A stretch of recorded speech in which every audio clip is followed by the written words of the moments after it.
Attendez, avant de lancer.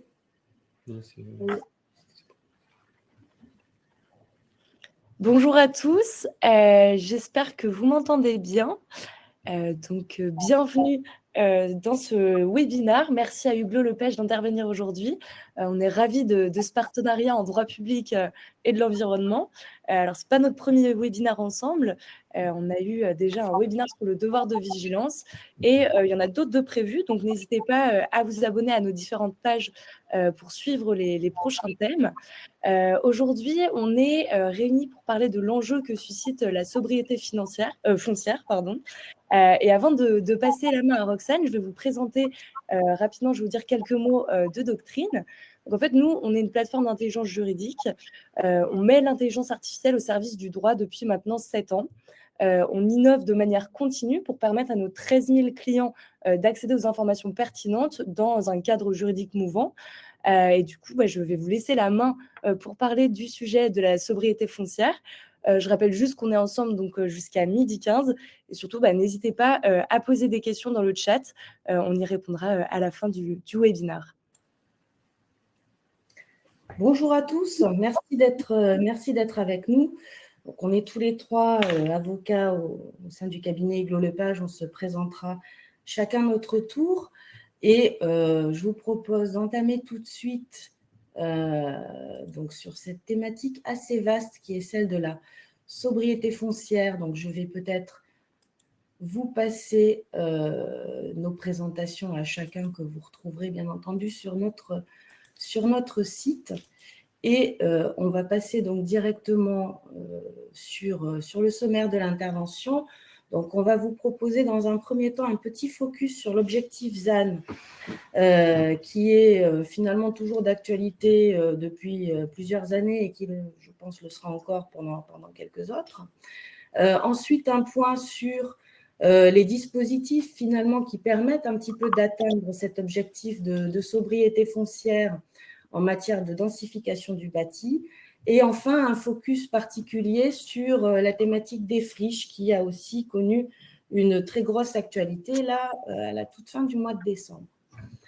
Donc, on va démarrer tout de suite avec un focus sur l'objectif ZAN que je vais vous présenter. Donc, je suis moi-même Roxane Sagioli, je travaille au cabinet Hublot Lepage depuis un peu plus d'une dizaine d'années et j'interviens surtout sur les problématiques d'urbanisme, aménagement du territoire, énergie renouvelable et droit public en général.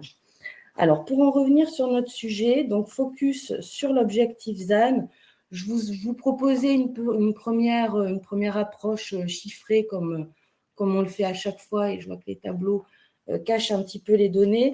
Mais pour rappeler simplement rapidement que nous avons entre 20 000 et 30 000 hectares à peu près qui sont artificialisés chaque année. Donc, le sujet est quand même d'importance, sachant que la France a perdu environ un quart de sa surface agricole sur ces 50 dernières années.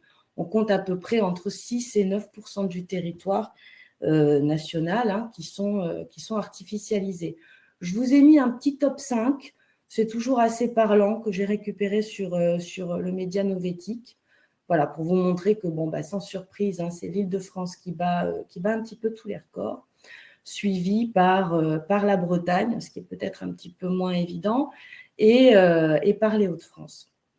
Donc, cet objectif ZAN, la thématique, on va dire, de la lutte contre l'étalement urbain et de la limitation de la consommation d'espace, elle est apparue un petit peu crescendo dans notre droit national. On en a eu les prémices avec la loi SRU en 2000, et puis petit à petit, à travers la loi Allure en 2014 et la loi Elan en 2018, ça s'est un petit peu affiné jusqu'à cette fameuse circulaire de juillet 2019 qui a créé la notion de zéro artificialisation nette, qui a été donc consacrée et programmée par la loi Climat et Résilience du 22 août 2021. Sachant que dès avant, finalement, cette loi Climat et Résilience et cet objectif ZAN, juste pour vous dire qu'on a quand même un juge administratif qui sanctionne d'ores et déjà certains PLU pour, on va dire, consommation excessive et absence de justification de cette consommation excessive d'espace. Donc, c'est une notion qui n'est pas forcément toute nouvelle en jurisprudence, mais qui là se précise dans le dispositif réglementaires. Donc, la définition, on va dire, de cet objectif ZAN, c'est d'atteindre l'absence de toute artificialisation nette des sols en 2050, avec un objectif intermédiaire de réduction de moitié de la consommation d'espaces naturels, agricoles et forestiers sur les 10 prochaines années, donc de 2021 à 2031. Je vais revenir donc, sur ces 2 phases. Simplement pour vous dire qu'il y a eu donc une actualité réglementaire là en juillet 2023 avec une loi qui est venue un petit peu poser le dispositif pour accompagner à la mise en œuvre du ZAN et surtout 3 décrets d'application qu'on va voir un petit à petit fin novembre 2023 et une circulaire qui a été publiée là à la toute fin du mois de janvier 2024. Donc sur la première période, 2021-2031, l'objectif donc intermédiaire, c'est de réduire de moitié la consommation d'espaces naturels, agricoles et forestiers dans les 10 prochaines années, donc sur la période 2021-2031, par rapport à celle qu'on aura pu observer sur les 10 années précédant la promulgation de la loi, donc c'est-à-dire de 2011 à 2021. La consommation d'espaces naturels, agricoles et forestiers, je dirais ENAF pour aller plus vite, étant définie comme la création ou l'extension effective d'espaces urbanisés. Donc, c'est vraiment consommation effective et non pas la création de zonage en particulier dans le PLU. Donc, cet objectif intermédiaire, c'est celui qui a été programmé dans les documents de planification et d'urbanisme. D'abord à l'échelle régionale, donc au niveau principalement du SRADE et du SDRIF, et également dans le PADUC et dans le SAR. Donc ces documents de planification régionale doivent intégrer et territorialiser cet objectif avant le 22 novembre 2024. Donc c'est évidemment extrêmement proche, sachant qu'au sein du SRADE, et ça c'est un des décrets qui l'a défini, l'objectif a été fixé à une réduction donc, de 54,5% de la consommation d'ENAF par rapport à celle observée lors de la décennie précédente. Les autres documents, notamment le SDRIF, définissent librement leur trajectoire en fixant donc des objectifs quantifiés qu'ils territorialisent eux-mêmes le cas échéant. Donc voilà pour l'échelle régionale. Ensuite, à l'échelle du SCOT, donc je vous rappelle que c'est à chaque fois c'est en entonnoir, le SRADE est au-dessus, le SCOT est en dessous et doit respecter le SRADE dans un rapport de compatibilité. Les PLU sont en dessous et doivent respecter le SCOT dans un rapport de compatibilité également. Donc le SCOT à l'échelle intermédiaire doit être mis en compatibilité avec ses objectifs avant février 2017. Donc procédure de révision de modification. Et enfin, les PLU et les cartes communales doivent être mis en compatibilité avant février 2028. Et le respect de ces objectifs sera analysé au moment du bilan effectif de la consommation qui sera effectué lors d'un rapport triennal, donc à l'échelle des PLU, qui va dresser le bilan de la consommation des NAF. Et vous pourrez accéder finalement à toutes ces données de consommation et d'artificialisation des sols via un portail, un observatoire national de l'artificialisation des sols qui a été créé et qui est plutôt didactique, qui est assez bien fait et qui va évidemment être alimenté petit à petit. Voilà, donc le portail de l'artificialisation, je vous ai mis le lien, mais ça se retrouve vraiment très facilement en ligne. Donc cette première période, cette première phase, c'est accompagné de différentes mesures. Je vais peut-être passer un petit peu rapidement là-dessus, sachant qu'il y a des projets d'envergure nationale ou européenne qui seront listés par arrêté et qui, eux, seront comptabilisés dans le cadre d'un forfait au niveau national.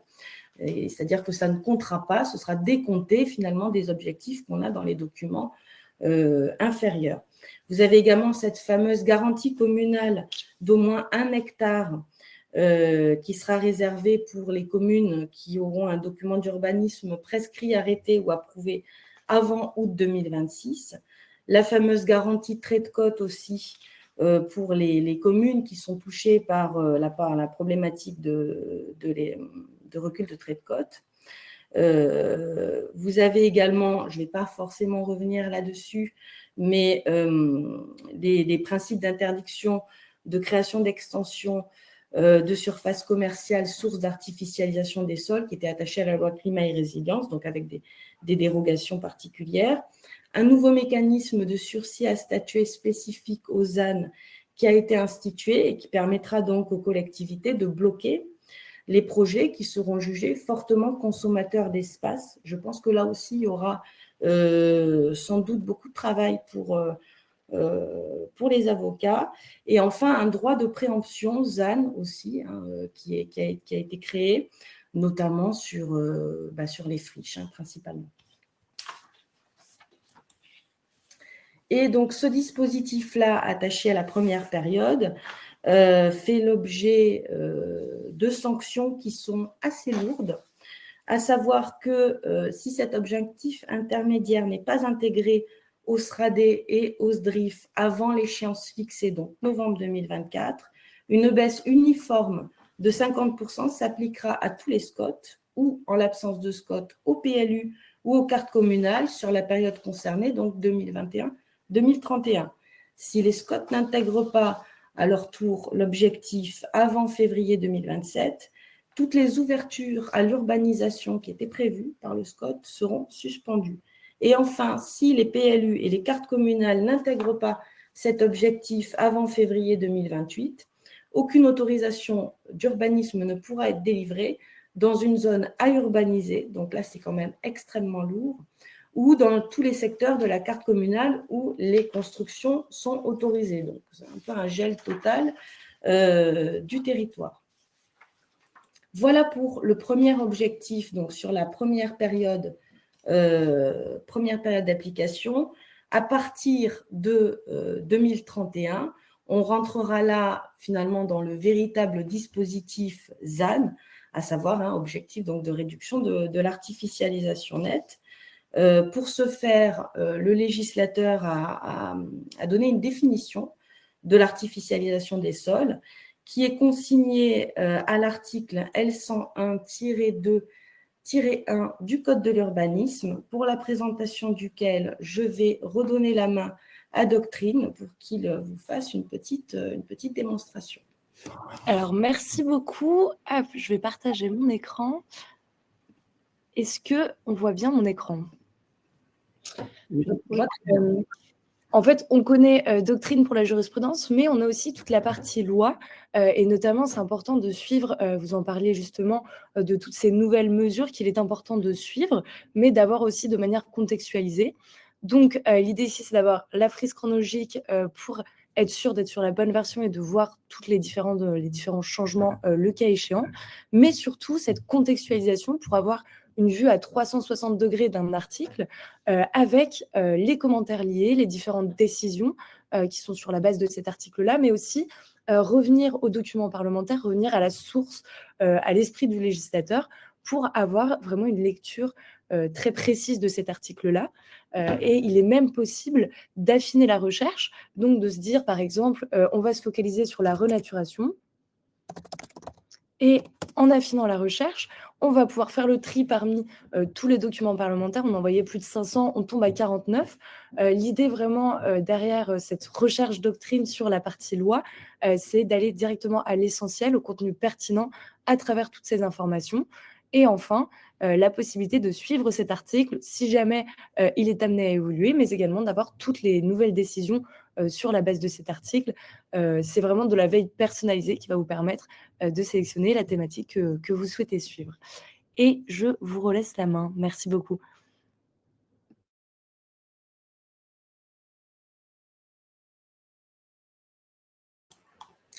Merci beaucoup, Sophie. Merci.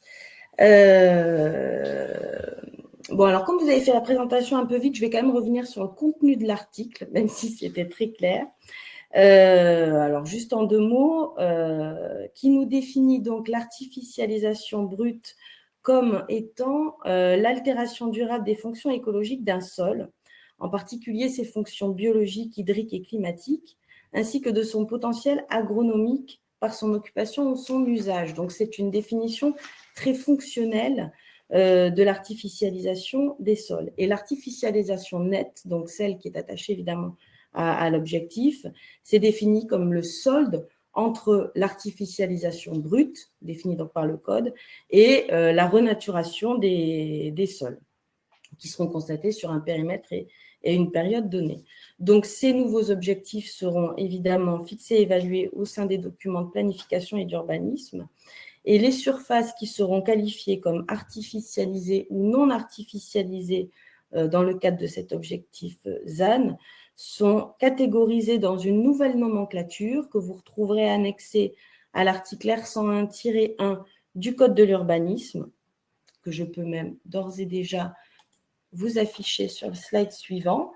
Voilà, à savoir que donc les surfaces qui seront qualifiées dans ces catégories le seront selon l'occupation effective du sol observé, c'est-à-dire couverture et usage, et non selon le zonage ou les secteurs délimités par le PLU.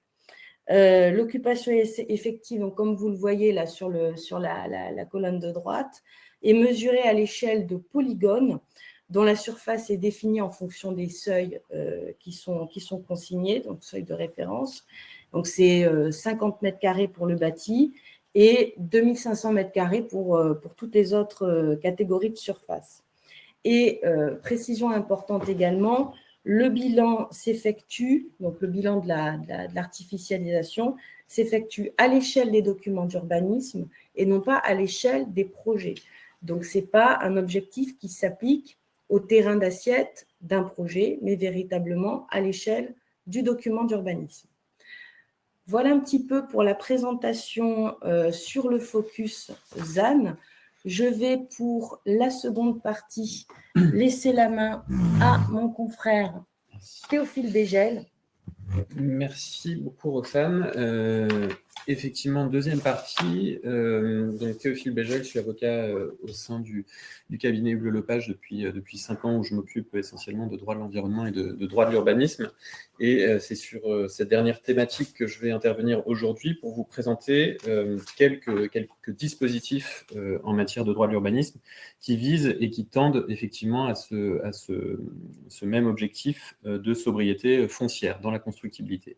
Alors, deux mécanismes, deux dispositifs que je vais vous présenter. D'abord, le bonus constructibilité, qui a vu des évolutions récentes en mars, il y a un petit peu moins d'un an, en mars 2023, par un décret du 8 mars. Et ensuite, deuxième mécanisme que je vais vous présenter très rapidement sur les dérogations au PLU.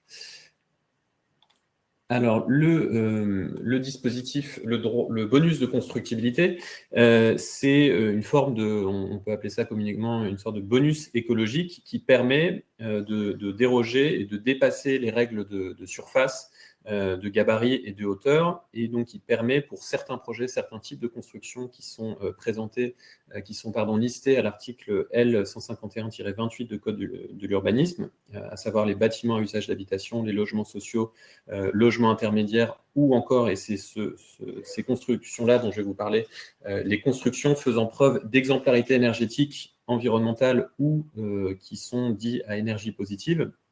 Pour ces types de constructions, le règlement du PLU peut prévoir, dans des zones urbaines ou à urbaniser qui sont identifiées, un dépassement des règles relatives au gabarit, donc aux règles d'emprise au sol et de hauteur, qui peut être modulé, mais ne peut pas excéder 30% pour les constructions qui ont été citées juste avant. Donc, parmi ces constructions, donc bâtiments à usage d'habitation, logements sociaux, etc., ceux dont on veut vous parler aujourd'hui, ce sont les constructions qui font preuve d'exemplarité énergétique ou environnementale, ou depuis la loi ENR du 10 mars 2023, des bâtiments dits à énergie positive. Donc, comme je le disais, c'est un bonus qui permet de maximiser et de dépasser les règles applicables si le règlement du PLU le prévoit. Donc, il faut que le règlement le prévoie spécifiquement par une clause spécifique bonus de constructibilité. Et les conditions pour bénéficier de ce bonus sont les suivantes. Donc, elles dépendent effectivement de la nature des constructions. Soit on est sur une construction qui fait preuve d'exemplarité énergétique ou environnementale, donc les constructions qui font preuve d'exemplarité énergétique, ce sont les constructions qui doivent atteindre des résultats minimaux en termes de besoins en énergie, c'est ce qu'on appelle l'indicatif BBio. En termes de consommation en énergie primaire, qui est identifié sous l'acronyme CEP, en termes de consommation en énergie primaire non renouvelable, CEPNR, ou en termes d'impact sur le changement climatique de la consommation en énergie primaire. Donc ces niveaux minimaux, ils sont explicités par un arrêté du 8 mars 2023 qui a été pris à la même date que le décret. Et il est prévu que les résultats minimaux doivent être inférieurs de 10% par rapport à ceux imposés par la réglementation environnementale 2020, la RE 2020. Donc l'objectif, c'est de donner une prime aux constructions qui vont plus vite que les objectifs fixés par la RE 2020. Ça, c'est pour les constructions qui font preuve d'exemplarité énergétique. Ceux qui font preuve d'exemplarité environnementale, les conditions sont fixées à l'article R171-3 du Code de la construction et de l'habitation. Et cet article prévoit 4 critères, dont 3 doivent être satisfaits. Donc, le premier critère doit être satisfait dans tous les cas pour répondre à cette définition de bâtiment faisant preuve d'exemplarité environnementale. C'est la quantité des émissions de gaz à effet de serre au cours de l'ensemble du cycle de vie de la construction qui doit être inférieure au seuil exprimé dans l'arrêté du 8 mars dont je vous parlais. Donc là, l'objectif, c'est de lutter contre le changement climatique et diminuer les émissions de gaz à effet de serre. Et parmi les critères 2, 3 et 4 que vous voyez sur le slide, il faut que 2 de ces 3 critères soient respectés pour que la construction soit qualifiée de bâtiment faisant preuve d'exemplarité environnementale. Le critère numéro 2 ayant trait à l'économie circulaire, le critère numéro 3 ayant trait à la qualité de l'air et notamment la qualité de l'air intérieur. L'idée, c'est d'avoir des matériaux qui sont faiblement émetteurs en COV, en composés organiques volatiles. Et le 4e correspondant aux produits qui doivent être sobres en carbone, les produits de la construction utilisés devant respecter des seuils minimums, là encore une fois identifiés par arrêté. Rapidement, ensuite, on va vous présenter les autres conditions. Donc, pour justifier du respect de ces critères, il faut que les constructions, et donc le porteur de projet de ce type de construction, dépose dans son dossier de demande de permis de construire un document qui atteste qu'il a pris en compte ou qu'il a fait prendre en compte par le maître d'œuvre les critères de performance énergétique requis. Donc, pour les constructions faisant preuve d'exemplarité énergétique et faisant preuve d'exemplarité environnementale, il y a une simple auto-attestation qui est imposée par le Code de la construction et de l'habitation. Et pour ce qui est des constructions qui sont dites à énergie positive, là, il faut produire une certification par un organisme accrédité par le Comité français d'accréditation, le COFRAC, ou par un organisme accrédité au niveau européen. En ce qui concerne les délais, donc, comme je vous l'ai dit tout à l'heure, c'est des dispositions qui ont un peu moins d'1 an, qui sont entrées en vigueur le 11 mars 2023.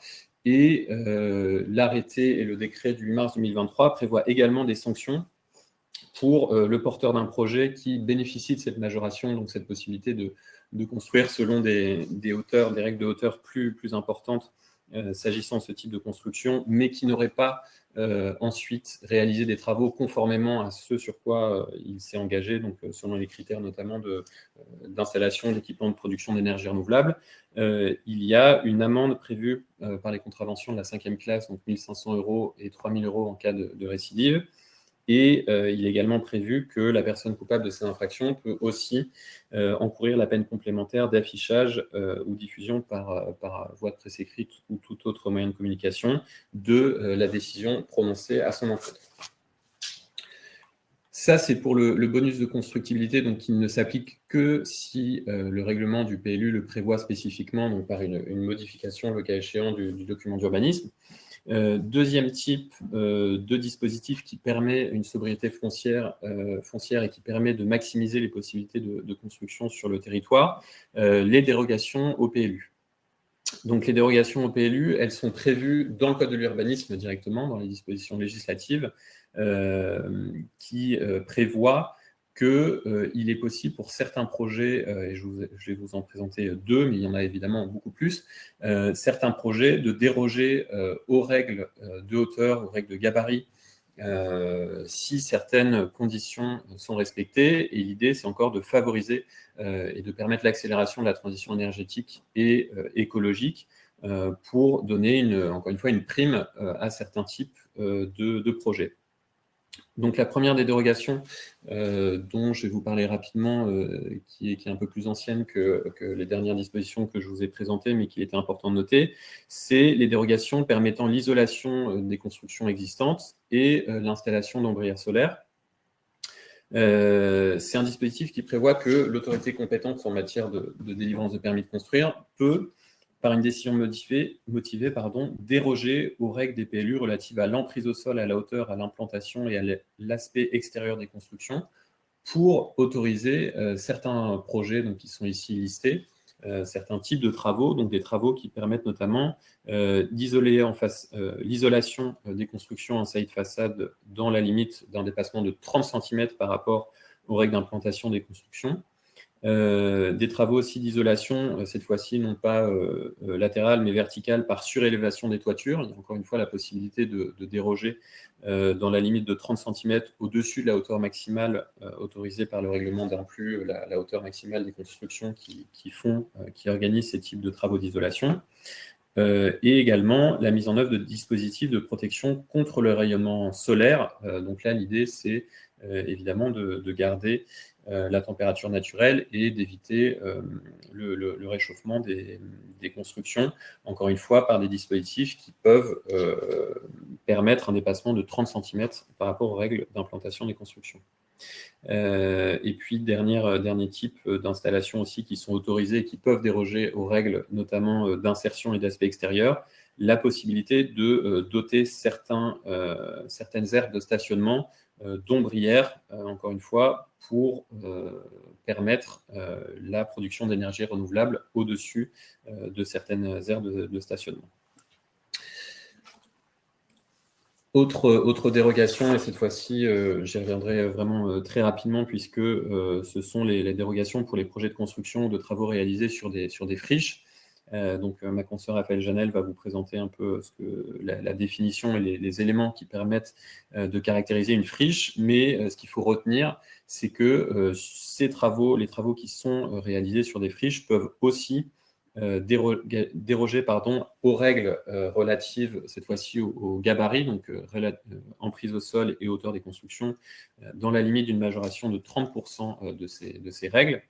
Et les travaux réalisés sur des friches peuvent aussi déroger aux obligations en matière de stationnement lorsque les constructions ou les travaux sur ces friches visent à permettre leur réemploi. Je laisse maintenant la parole à Raphaël Janel pour cette troisième partie. Merci Théophile. Bonjour à tous. Donc, moi, je suis Raphaël Janel, je suis avocate spécialiste en droit de l'environnement. Je vais vous parler des friches, ce pont entre l'environnement et l'urbanisme. D'abord, je vais vous expliquer pourquoi on va parler friches dans le cadre de la sobriété foncière, et puis après, comment les identifier et les valoriser. Alors, j'ai perdu la souris. D'abord, pourquoi les friches ? Alors, les friches, il y a eu un rapport à l'Assemblée nationale en janvier 2021 pour la revalorisation des friches. C'est ce rapport qui a mis en évidence que ces friches, c'était un levier pour la lutte contre l'artificialisation des sols.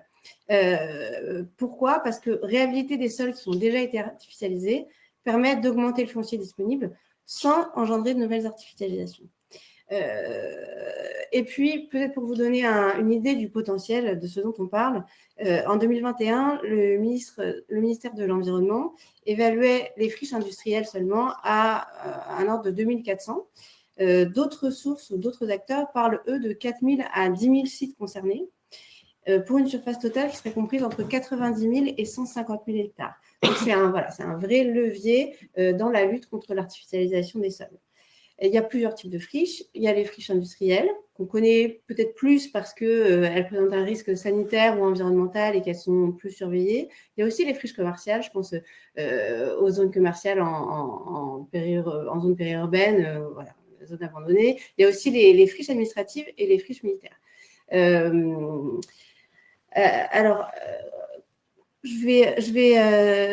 des leviers pour les réutiliser, c'est déjà de les localiser, de les identifier, et après, on va voir comment les valoriser. Alors, comment les localiser et les identifier? On sait que l'absence de définition juridique était un obstacle à leur identification. D'abord, pour vous donner une idée, il y avait des définitions qui étaient utilisées, notamment la définition de l'INSEE, et qui considérait que c'était une friche, un espace bâti ou non, anciennement utilisé pour des activités industrielles, commerciales ou autres, abandonné depuis plus de 2 ans et avec une surface supérieure à 2000 m². On voit là que déjà, ça pouvait exclure un bon nombre de sites, notamment les sites qui auraient été abandonnés depuis moins de 2 ans, ou les sites d'une surface inférieure à 2000 m². Et ça exclut, par exemple, les anciens locaux artisanaux. Dans l'idée de réutiliser du foncier, c'était restrictif. Donc, c'est le rapport de 2021 dont je vous ai parlé tout à l'heure qui a mis en lumière la nécessité de disposer d'une définition juridique. Et c'est une définition juridique des friches qui a du coup été introduite avec la loi climat et résilience dans le code de l'urbanisme à l'article L111-26. J'y reviendrai tout à l'heure. D'abord, pour les localiser, depuis quelques années, le CEREMA a établi une cartographie des friches qu'il identifie au fur et à mesure. Elles sont intégrées à cette cartographie. Je vous ai mis un extrait de cette base de données là sur la droite. Voilà, en fonction de leur nature, il y a une couleur différente et on peut rentrer une adresse et trouver une certaine localisation des friches recensées. Donc ça, c'est un outil très utile. Et il y a aussi une définition juridique, parce qu'il y a des implications juridiques dont tu as parlé tout à l'heure, Théophile, à la notion de friche. Donc, sur cette définition juridique, elle a été donc introduite par l'article L111-26 du Code de l'urbanisme, et elle fixe 2 critères cumulatifs. Donc, une friche, c'est un bien ou un droit immobilier, peut être bâti ou pas, et qui doit répondre à 2 critères. Il doit être inutilisé. Et le deuxième critère, c'est que son état, sa configuration ou l'occupation totale ou partielle de cet espace ne permet pas un réemploi sans un aménagement ou des travaux préalables. Donc cette définition, elle est assez vaste, large, et c'est pour permettre de coller à plusieurs situations différentes localement. Mais voilà, elle n'était pas forcément facilement utilisable. Donc on a un décret qui a été publié le 26 décembre dernier, qui vient préciser ces critères en donnant des exemples et en précisant les exclusions et en précisant le deuxième critère dont j'ai parlé tout à l'heure sur la possibilité de réemploi. Alors, peut-être d'abord sur les exemples qu'ils donnent et qui sont assez évocateurs de la notion de friche. Donc, il y a 4 exemples donnés par ce décret et donc qui a été codifié aux articles D111-54 et D111-55 du Code de l'urbanisme. Un premier exemple, c'est la présence d'une concentration élevée de logements vacants ou d'habitats indignes. C'est assez parlant, je trouve, en soi. Après, le deuxième exemple, c'est un ou des locaux ou des équipements vacants ou dégradés, en particulier à la suite d'une cessation définitive d'activité. Là, par exemple, ça évoque les locaux artisanaux dont l'exploitant a cessé son activité, ou bien les friches commerciales. Et ça évoque aussi, et on revient sur cette notion de friche industrielle qui est peut-être plus connue, la cessation définitive d'activité d'une activité industrielle, qui est un terme juridique et connu en droit de l'environnement. Après, le deuxième exemple, c'est la présence d'une pollution identifiée, dont le responsable ou l'exploitant, ou son ayant droit, ou celui qui s'est substitué à lui a disparu ou est insolvable. Cette notion-là, c'est vraiment lié à l'histoire industrielle de notre pays. En fait, on a des sites industriels qui existent depuis le XVIIIe siècle, XIXe siècle, début XIXe, parce que notre réglementation industrielle, elle a été créée par Napoléon en 1810. Donc, on a des très, très vieux sites avec évidemment des exploitants qui aujourd'hui n'existent plus du tout, mais dont la pollution est encore là, ou des sites plus récents, mais dont les exploitants ont fait faillite, ne sont pas en mesure, du coup, de dépolluer le site pour avoir un nouvel usage. Donc, cette pollution fige en fait l'usage du site, on ne peut rien en faire. Après, le 4e exemple qui est donné, c'est un coût significatif pour le réemploi du site, de l'espace, voire un déséquilibre financier probable entre les dépenses d'achat et d'intervention sur le site et le prix du marché, c'est-à-dire la possibilité de les valoriser.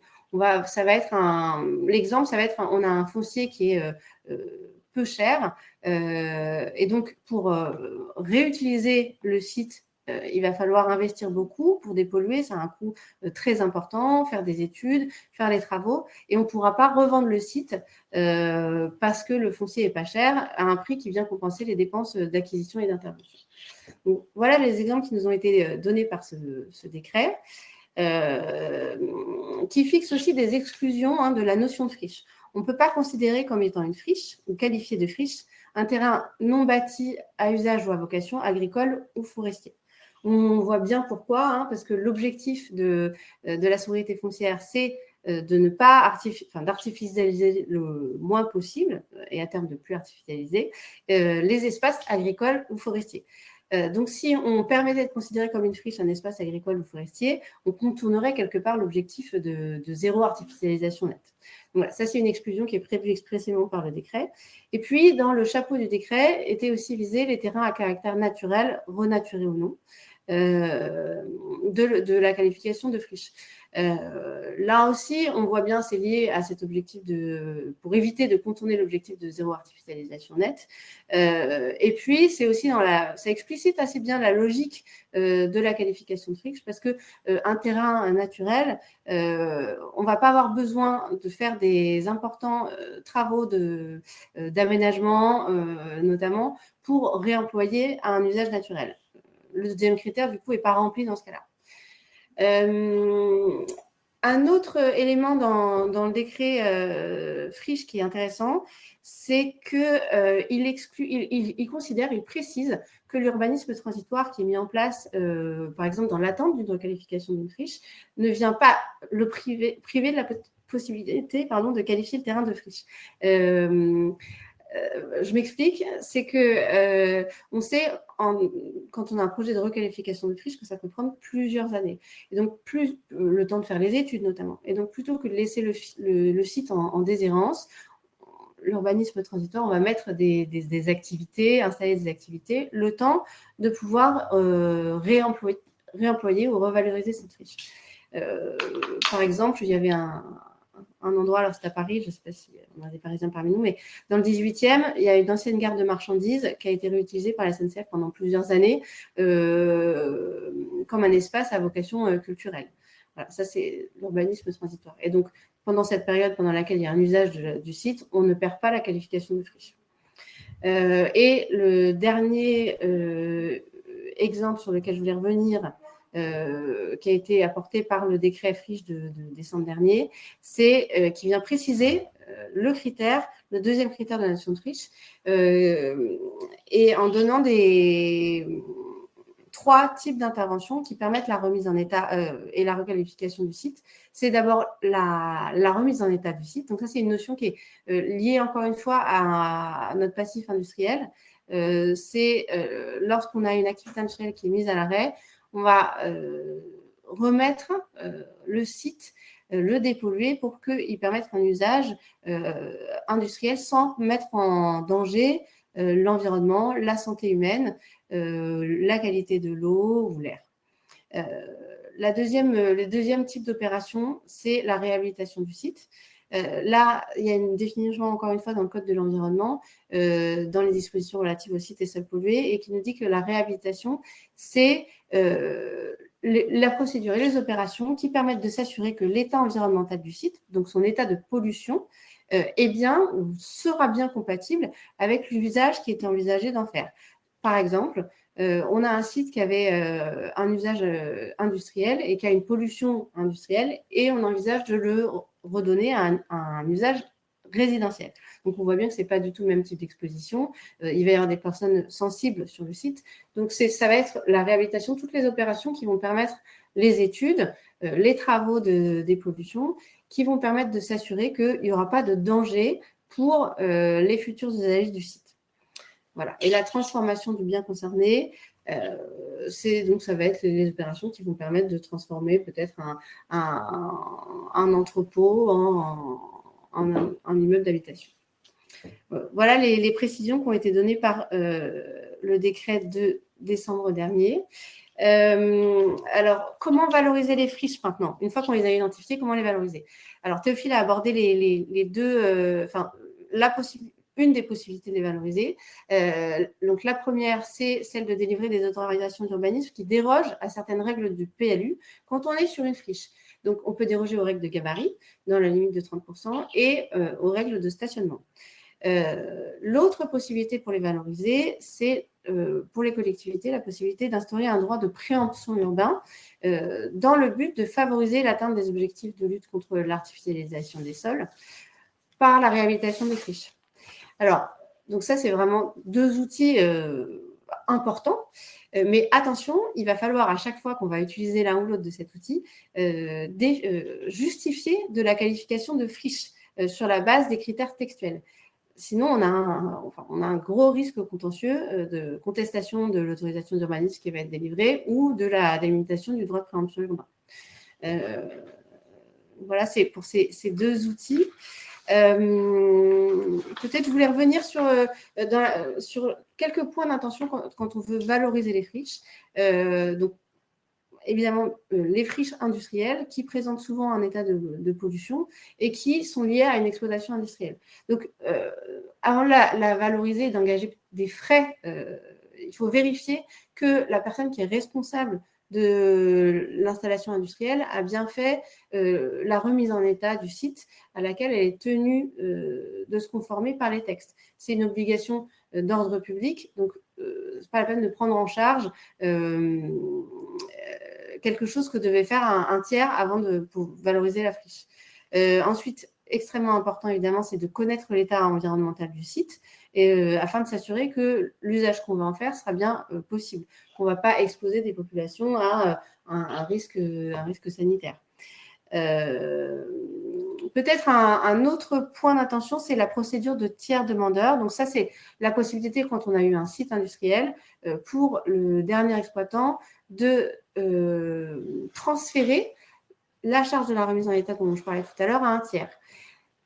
C'est un outil qui est important pour valoriser les friches parce que ça permet de transférer cette compétence à des gens qui vont être intéressés à la revalorisation des friches, à la revente, mais ça va faire un transfert très important de responsabilité avec des sanctions administratives et pénales à la clé. Donc, ça doit être ciselé, la mise en œuvre de cette procédure de tiers demandeur. Et puis, après, pour terminer, un point sur le financement de ces opérations de recyclage foncier. Donc, comme je disais tout à l'heure, la revalorisation des friches, il y a souvent un vrai écueil économique, que ce soit en lien avec le coût de la dépollution ou en lien avec un foncier qui va être peu cher localement et qui, du coup, ne va pas permettre, lorsqu'il va être commercialisé, de couvrir les coûts de travaux et de réemploi du site et de la friche. Donc, il y a un fonds vert pour le recyclage foncier qui a été créé en 2021 de mémoire sur des fonds publics et qui est ouvert aux collectivités locales. Donc, il a un objet, il y a des critères pour bénéficier de ce fonds vert. Très, très brièvement, parce que je vois qu'on arrive au bout du temps, les critères, par exemple, les dépenses qui vont être éligibles, ça va être les dépenses de dépollution, de réalisation des études ou d'acquisition du foncier. Les critères, une exclusion notamment, vous ne pouvez pas utiliser le fonds vert pour permettre à un ancien exploitant de se conformer à ses obligations de remise en état. Ça doit être vraiment des dépenses qui sont à la charge de la collectivité locale et qui sont disproportionnées quelque part avec la possibilité de commercialiser la friche in fine. Voilà ce que je voulais vous dire sur les friches. On va arrêter là pour la présentation et laisser la place aux questions s'il y en a. Alors, je remets tout le monde en visio. Est-ce qu'il y a des questions ? Alors, les bâtiments agricoles pourront-ils être considérés comme des friches? C'est une bonne question. Je reprends mes critères dans l'exclusion. Alors, a priori, s'il y a des bâtiments, on n'est pas dans l'exclusion de la notion de friche, parce que l'exclusion, c'est des terrains qui sont non bâtis à usage ou à vocation agricole ou forestier. Donc là, comme ça, je pense qu'on peut répondre à la question. Les bâtiments agricoles de plus de 2000 m² pourront-ils être considérés comme des friches? S'ils sont inutilisés, pourquoi pas? Ensuite, des anciennes décharges, des anciennes carrières pourront-elles être considérées comme des friches? Ben oui, bien sûr. Ça fait partie, ça va être des anciennes friches industrielles et donc on pourra les considérer comme des friches. Faites attention juste sur la première question. Vraiment, là, le décret a exclu expressément les terrains non bâtis à usage agricole et forestier de la qualification de friche. Donc, même quand vous avez des terrains agricoles qui sont en partie bâtis, je pense qu'il y aura une vraie difficulté à les qualifier de friche, parce que la notion de friche, ça suppose quand même un état dégradé, et dans la définition qu'a entendu donner le législateur, c'est vraiment par opposition aux terrains qui peuvent être payés à usage agricole ou forestier. Donc, gros point d'attention là-dessus. S'il n'y a pas d'autres questions, on peut peut-être redonner la parole à Sophie Le Doltry. Oui, merci beaucoup en tout cas à tous pour votre présence. On mettra le lien de replay pour ceux qui veulent revoir cette présentation ou même pour le transférer. Écoutez, merci encore à tous. Alors, je vois qu'il y a encore des questions dans le chat. Je ne sais pas si on peut déborder de quelques minutes ou sinon, On peut toujours déborder. Oui. Alors, si on voit, donc, si vous permettez, j'en rapproche un petit peu l'écran. Donc, nous en dire plus sur l'application immédiate du sursis à statuer ZAN, notamment dans l'hypothèse de déclaration préalable ou permis d'aménager en cours.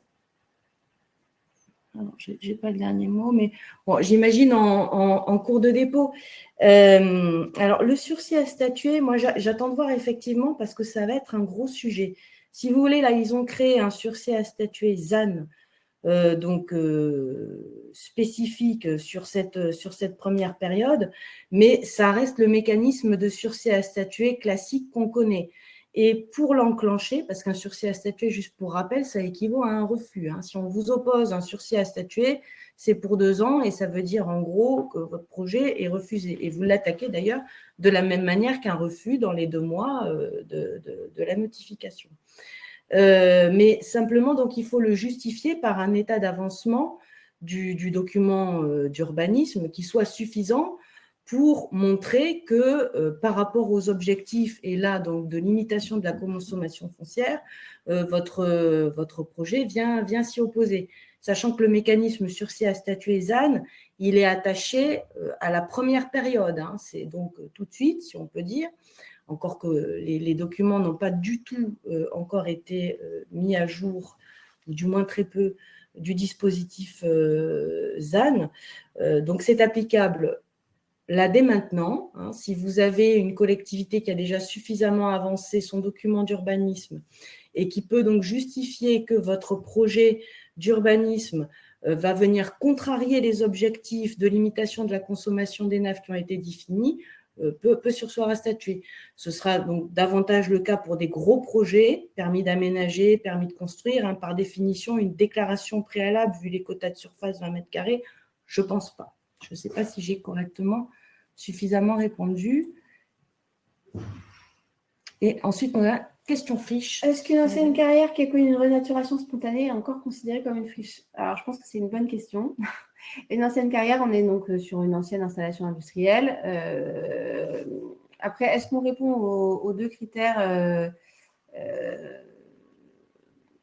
Je ne sais pas, ça mérite d'être un peu creusé. La notion de renaturation aussi, c'est quelque chose qui a été défini par les textes. Donc, ça mérite d'être vérifié au regard de plusieurs textes. Je ne peux pas répondre comme ça. Une question sur les divisions. Alors, on a un juge pourra-t-il annuler un permis de construire au motif que le projet consomme trop d'espace? Alors, un permis de construire, c'est quand vous le soumettez à un juge, le juge, il a un contrôle qui est limité, qui est objectif. Est-ce que le permis est légal ou pas vis-à-vis des règles du PLU et du Code de l'urbanisme? Donc, c'est quand même assez limité. La question, si vous voulez, la consommation excessive d'espace, elle se pose souvent davantage à l'échelle des PLU, des documents d'urbanisme. Néanmoins, on a toujours évidemment la possibilité de soulever une exception d'illégalité, c'est-à-dire je vais attaquer votre permis de construire et il est parfaitement conforme au PLU, il n'y a pas de sujet, mais je vais venir expliquer que en fait le PLU qui permet votre projet est lui-même illégal parce que justement il va contre ces objectifs qui existaient déjà avant tout ce dispositif ZAN de limitation de consommation foncière, parce qu'il va donc contre ces objectifs de sobriété foncière et d'équilibre urbain. C'est ce qui existe actuellement. Donc, ça va, si vous voulez, il faut muscler un peu. Ce n'est pas quelque chose qui va de soi, mais c'est effectivement tout à fait possible dans le principe. Mais là, on va nécessairement parler d'un assez gros projet. Et pour les DP de division, une DP de division, par définition, elle n'autorise pas à construire. On ne peut attaquer un projet que pour ce qu'il prévoit. Donc, si vous avez un permis d'aménager qui prévoit déjà les constructions, etc., là oui, mais sur une simple DP de division, si vraiment on s'arrête là, ce sera difficile, je pense, de l'invoquer. Ce sera peut-être davantage au stade du permis derrière. Maintenant, bon, voilà, il faut voir un petit peu, est-ce que là, des divisions ou est-ce qu'on partirait plutôt sur directement un lotissement? Je laisse quand même la question ouverte. Pas d'autres questions. Je pense qu'on peut se quitter maintenant, mais voilà, pour rappel, il y aura le lien du replay. Et merci encore pour votre intervention à tous les trois. Et merci à tous nos participants. Merci beaucoup. Avec plaisir, merci. Merci à vous. Au revoir. Au revoir.